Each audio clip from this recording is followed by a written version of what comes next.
নমস্কার বন্ধুরা, দীপাস কিচেনে আপনাদের সবাইকে স্বাগত। আজকে আমি চিচিঙ্গে পোস্ত করব। তার জন্য এরকম চিচিঙ্গাটা আমি এরকমভাবে কেটে নিয়েছি।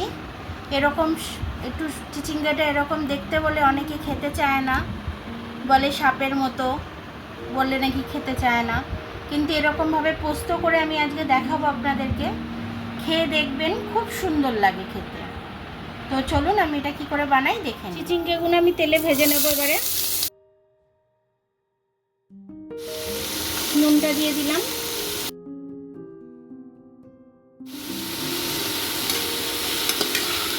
এবার চিচিঙ্গাটার সাথে নুনটা দিয়ে ভালো করে আমি ভেজে নেব।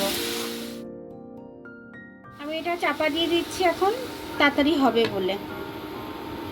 এই কাঁচা লঙ্কাটা নিয়ে নিয়েছি, আর এর সাথে আমি পোস্তটা একবারে বেটে নেব। দিয়ে জল বেরোবে, জলটা শুকিয়ে গেলে পেঁয়াজটা আমি দিয়ে দেবো, দিয়ে আমি একসাথে ভেজে নেব। জলটা অনেকটাই শুকিয়ে গেছে, আমি এটা আরও ভাজবো। এখনও ভাজা হয়নি আমার, কিন্তু তার আগে আমি পেঁয়াজগুলো আছে, পেঁয়াজগুলো এর সাথে দিয়ে দিলাম। পেঁয়াজটা দিয়ে আমি এটা দিয়ে খুব ভালো করে ভেজে নেব, লাল লাল করে।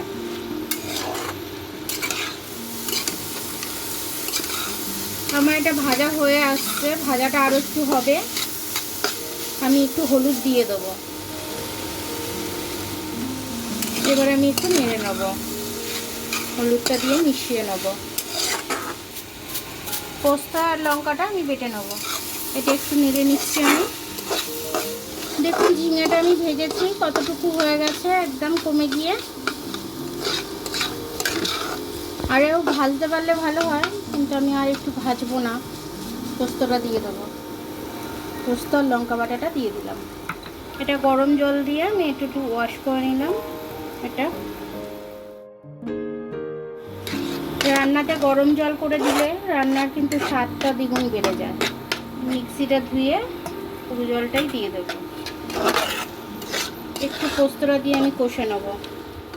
এটা কিন্তু গরম জল, দেখুন ভাপ উঠছে, আমি এই জলটাই কিন্তু দিয়ে দেবো। চিচিঙ্গাটা ভাজতে ভাজতেই আমার সেদ্ধ হয়ে গেছে, তার জন্য আর আমি বেশি জল দেব না। যেরকম পেঁয়াজ পোস্ত হয় ঠিক সেম ওরকমই হবে। এবার আমি এটা একটু চাপা দিয়ে দেবো। এবার আমি চাপাটা খুলে দেখে নেব। পুরো শুকনো শুকনো হয়ে গেছে, আমি এরকমই নামাবো। পেঁয়াজ পোস্তর মতোই লাগবে খেতে, খেতে খুব সুন্দর লাগবে। গরম গরম ভাত দিয়ে এটা কিন্তু শুকনো শুকনো বেশ খেতে খুব সুন্দর লাগবে। দেখুন বন্ধুরা, আমার চিচিঙ্গে পোস্তটা হয়ে গেল খুব সুন্দরভাবে, আর খেতেও কিন্তু খুব টেস্টি হয়েছে। এইভাবে আপনারা করে খাবেন শুকনো ভাত দিয়ে। খুব বেশি তো রান্না করাটা ঝামেলা না, খুব ইজিভাবে রান্নাটা হয়ে যায়। তো খুব ইজিভাবে এইভাবে কেটে করে খেয়ে আমাকে কমেন্টস করে জানাবেন যে আপনাদের কেমন লাগলো। তো আমার ভিডিওটা দেখার জন্য অনেক অনেক ধন্যবাদ। আমার ভিডিওটা যদি পছন্দ হয় লাইক, সাবস্ক্রাইব, বেল আইকনটা একটু টিপে দেবেন। আর যদি ফেসবুক থেকে দেখেন তাহলে লাইক আর ফলোটা একটু করে দেবেন। আবার কাল দেখা হবে নতুন রেসিপির সাথে। ততক্ষণ আপনারা ভালো থাকবেন, আমি আসছি।